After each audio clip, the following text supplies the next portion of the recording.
स्वतःहून कोणालाही संपर्क केला नाही. हे निखालसपणाने केवळ बदनाम करण्यासाठी आहे. खरं आहे की तिकडच्या खासदारांच्या मध्ये अस्वस्थता आहे. दिल्लीमध्ये लोकसभा अधिवेशनाच्या निमित्ताने महाराष्ट्रातल्या खासदारांची भेट होत असते.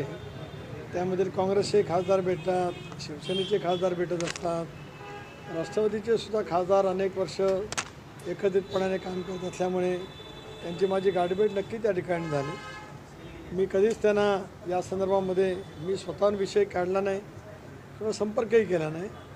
पण माझ्याजवळ किंवा इतरांजवळ कोणी काय वक्तव्य केलेत ती मला माहिती आहे. योग्य वेळेला त्या संदर्भातली माहिती आपल्यामार्फत आम्ही महाराष्ट्र जनतेसमोर ठेवू.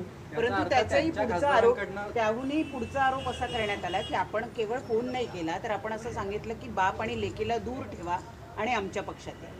असं ज्यांनी हे शब्द वापरले त्यांची भाषा याच पद्धतीची खालच्या दर्जाची असते.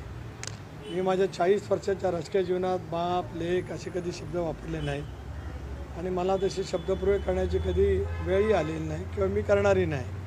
त्यामुळे मी संपर्क केला नाही किंवा मी स्वतःहून कधी चर्चा केली नाही.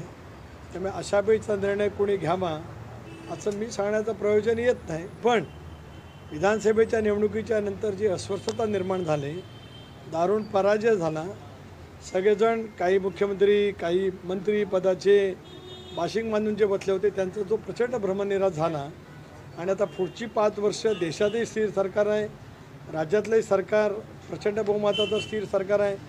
अशा वेळेला ज्यांच्या मनामधली मानसिकता आहे त्याच्यामुळेच त्या अस्वस्थतेवरती पांघरून टाकण्यासाठी किंवा त्याच्यातून आणखीन काय घडू नये म्हणूनच अनेक वेळेला अशा वेळीचे निराधार आरोप केले जातात.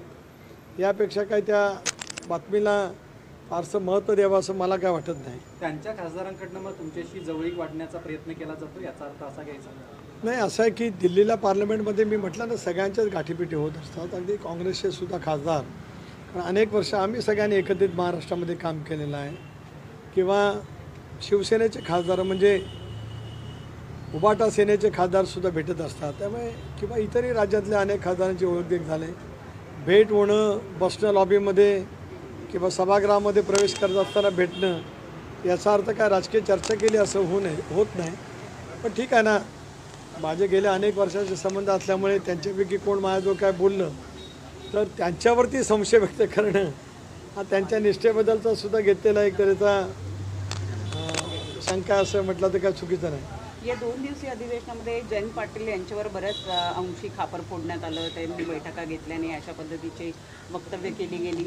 लोकसभेच्या यशासाठी त्यांचं कौतुक करण्यात, लगेच विधानसभेला पराभव झाला तर पराभवाचं खापर अनेकांनी त्यांच्या माथी फोडलंय आणि तरुणांना प्रदेश अध्यक्ष बनवा अशी एक नवीन टूम तिथे निघालेली. तिथे काय चाललंय, कुणी काय मागणी केली याच्यावरती की मला भाष्य बिलकुल त्या ठिकाणी करायचं नाही. कारण पराजयाचं स्वीकार करण्यासाठी कोणी येत नसतं, त्यामुळे कोणावरती तरी खापर फोडलं जात असतं. विजयाचे मात्र शिल्पकार अनेक होत असतात.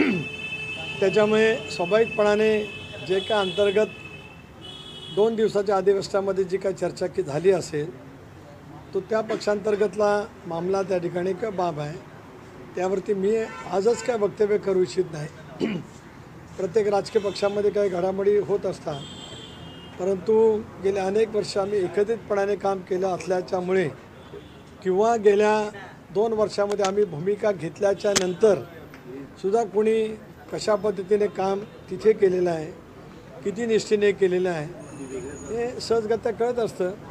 पण तरीसुद्धा या विषयावरती मी आज काय बोलणार नाही. महायुती तुमची भक्कम असताना दुसरीकडे महाविकास आघाडी आता फुटीच्या उंबरठ्यावरती आले. ठाकरे गटानं स्पष्टपणे म्हटलंय की आम्ही येणाऱ्या महापालिका निवडणुका त्या स्वबळावरती लढणार आहे. कसं बघताय तुम्ही? एक असं आहे की लोकसभेच्या निवडणुकीमध्ये देशात सो कॉल्ड इंडिया आघाडी झाली किंवा राज्यात महाविकास आघाडी झाली की या देशाचे पंतप्रधान नरेंद्र मोदी यांच्या वेशातून त्या ठिकाणी झाली. ती विचारावरती किंवा सिद्धांतावरती नव्हती.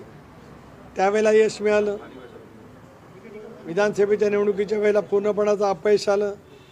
स्वाभाविकपणाने त्या अपयशाच्या नैराश्यातून काँग्रेस असेल, पवारसाहेबांची राष्ट्रवादी काँग्रेस पक्ष असेल किंवा उबाटा असेल यांचे नेते आणि कार्यकर्ते का अजून सावरलेले आहेत असं काही दिसत नाही.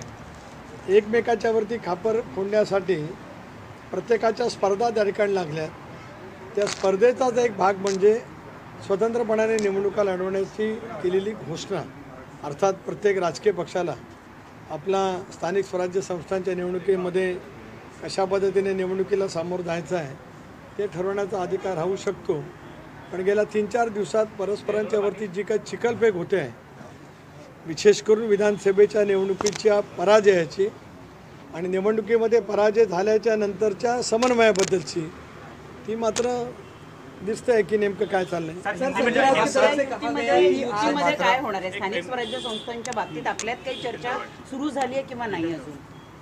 महायुतीमध्ये अतिशय उत्तम पद्धतीचा समन्वय आहे. याउलट गेले 2 वर्ष स्थानिक स्वराज्य संस्थांच्या निवडणुका न झाल्यामुळे महापालिका असतील, नगरपालिका असतील, जिल्हा परिषद, पंचायत समितीमध्ये तिथलं स्थानिक लोकशाहीतलं नेतृत्व असलंच पाहिजे अशी आमच्या सरकारची भूमिका आहे. सर्वोच्च न्यायालयामध्ये प्रलंबित असलेली याचिका लवकरात लवकर कशा पद्धतीने निकाली निघू शकेल याचा प्रयत्न सरकारच्या माध्यमातून होईल.